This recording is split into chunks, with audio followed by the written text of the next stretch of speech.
pour dire la même chose que ce qu'on pouvait dire les doigts dans le nez dans le cinéma d'Audiard en 1960, aujourd'hui, on frise le tribunal toutes les semaines. Donc il y a une régression mais exponentielle de la liberté d'expression en France, et c'est fait au nom, soi-disant, de la protection des minorités en danger. Hein. C'est-à-dire que aujourd'hui, non seulement on est dans une société de censure intégrale, mais c'est soi-disant pour notre bien. Hein. C'est-à-dire, c'est pour protéger des minorités qui n'ont jamais rien demandé d'ailleurs et dont on ne sait pas si elles existent vraiment, de la violence, comment dirais-je, d'un complot fasciste qui serait omniprésent. Alors, ça va de Tim Seed qui va au tribunal parce qu'il a fait une plaisanterie sur les Mongoliens, à Dieudonné qui aujourd'hui ne peut pratiquement plus jouer, c'est-à-dire qu'il faut bientôt il va falloir qu'il joue sur le trottoir avec un mégaphone parce qu'on lui interdit de jouer ses spectacles alors qu'il y a une grosse demande. Hein. On est dans une société de censure intégrale et qui va même au-delà de la persécution de l'automobiliste, où aujourd'hui on peut vous dire que vous êtes un criminel parce que vous roulez à 52 à l'heure au lieu de 50, là où de toute façon même rouler à 70 ne comporterait aucun danger. On est dans une société intégralement policière et intégralement de censure, mais qu'on a du mal à identifier parce que c'est une société de consommation. C'est-à-dire qu'en fait, vous avez dans notre société toute liberté de consommer. Voilà, donc c'est une société de liberté de consommer, effectivement. Mais le reste, c'est très très encadré et très violemment. Moi, je pense qu'au niveau de la vie quotidienne, la société française est 10 fois plus policière que la société syrienne. Il suffit d'y aller. À Damas, vous pouvez brûler les feux s'il n'y a pas de voiture. Un flic vous fera pas chier parce qu'il estime que vous êtes passé au rouge, mais que vous mettez personne en danger, il va pas vous siffler pour autant. Vous pouvez boire un coup assis sur une bagnole à 2h du matin. Sur ce qu'on appelle la liberté au quotidien, la société française, et sur le modèle américain, puritain, anglo-saxon, est une société intégralement policière. Plus on va vers le sud et vers les pays soi-disant moins démocratiques, plus c'est cool, plus c'est facile, plus le bien vivre est présent. Et par contre, on nous compense ça en disant oui, mais c'est une société où on défend les droits de l'homme, c'est-à-dire qu'on se soucie du destin de deux dissidents tibétains, voilà. Mais ici et maintenant, essayez d'aller déjà filmer dans la rue, là, ce qu'on fait là dans la rue. Il y a un flic qui vient au bout de 5 minutes, vous n'avez pas le droit. Demandez l'autorisation à la ville de Paris. Sortez avec votre verre, asseyez-vous sur une bagnole. Flic, fumez une cigarette. Vous pouvez être fermé et avoir des amendes énormes. Nous sommes dans une société qui, au nom de la défense des libertés, est devenue une société intégralement policière. C'est d'une perversité totale. Et on ne sait jamais qui demande ces libertés, soi-disant. Mais par contre, on voit bien que c'est une société d'interdit, société de judiciarisation, vous pouvez aller au tribunal pour n'importe quoi, société d'amende, de persécution économique. Donc voilà, donc la liberté que vous avez, c'est la liberté de vous lever le matin, de travailler comme employé de bureau, et avec ce maigre argent que vous avez gagné, de faire les magasins le samedi. Là, il y a toute liberté, y compris pour acheter des cassettes porno, des vibromasseurs. Voilà, la liberté de la transgression sexuelle est en revanche parfaitement autorisée dans la mesure où elle débouche sur de la consommation, et d'ailleurs et pas sur la sexualité réelle, parce que essayer d'appliquer la liberté sexuelle dans le monde réel, c'est-à-dire en allant aborder une femme ou en proposant une partouze à la sortie de la messe, vous allez voir un peu ce qui vous arrive. Il faut retrouver directement au tribunal et en prison, quoi. Donc liberté d'expression, zéro. Mais au lieu de dire que c'est une société totalitaire, de domination, etc., c'est présenté au nom de la liberté pour le bien-être et soi-disant à la demande des citoyens, ce qui est totalement faux. Hein. C'est que des lobbies communautaires.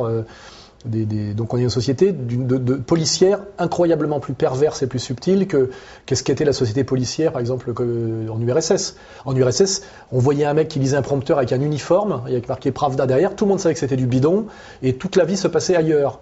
Ici, comme c'est une hôtesse blonde qui joue les féministes et qu'elle a l'armichette avec un badge du Dalai Lama et un petit truc pour la journée de solidarité avec les gays, ça demande plus de culture de comprendre que ça revient au même. Ce qui veut dire que la société de propagande est finalement plus une société de liberté que la société de communication, parce que la propagande, c'est très vite identifiable. Et donc on sait, on éteint la télé, on fait autre chose, voilà. Alors que là, pour décrypter le mensonge dans ce qu'on appelle la communication, la transparence, les droits de l'homme, etc., ça demande une culture politique infiniment supérieure. Et la majorité des gens souffrent au quotidien parce qu'ils sont quand même judiciarisés, pénalisés, enfin ils se sortent des PV, des injonctions, des menaces.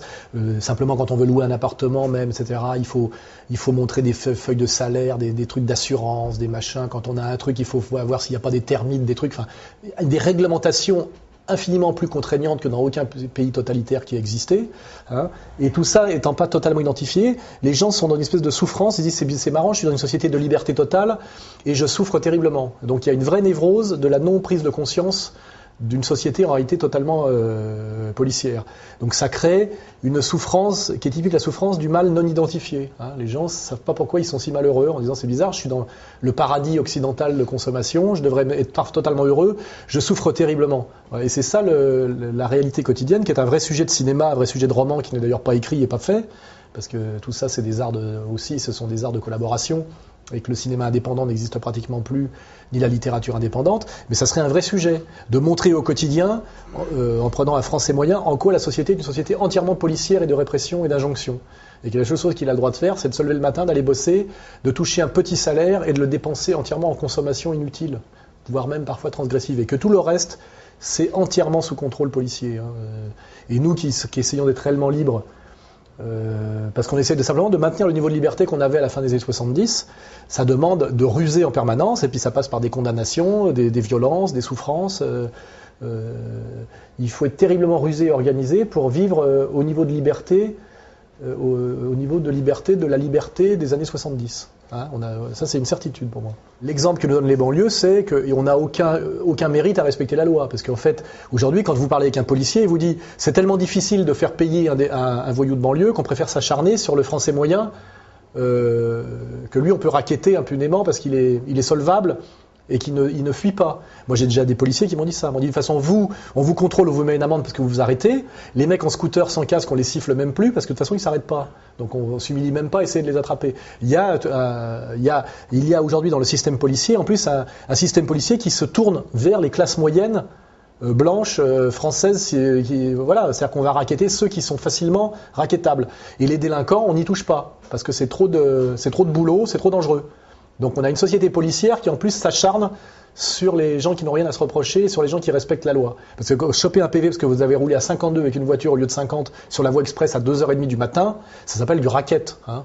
Voilà. Et pendant ce temps, effectivement, il y a des types qui font des rodéos avec des voitures volées en banlieue. Et c'est vrai que d'une certaine manière, ça c'est l'éternité de la psychologie sociale, c'est qu'on a l'impression que ces gens-là nous vengent. Hein. Mais c'est pas une solution politique.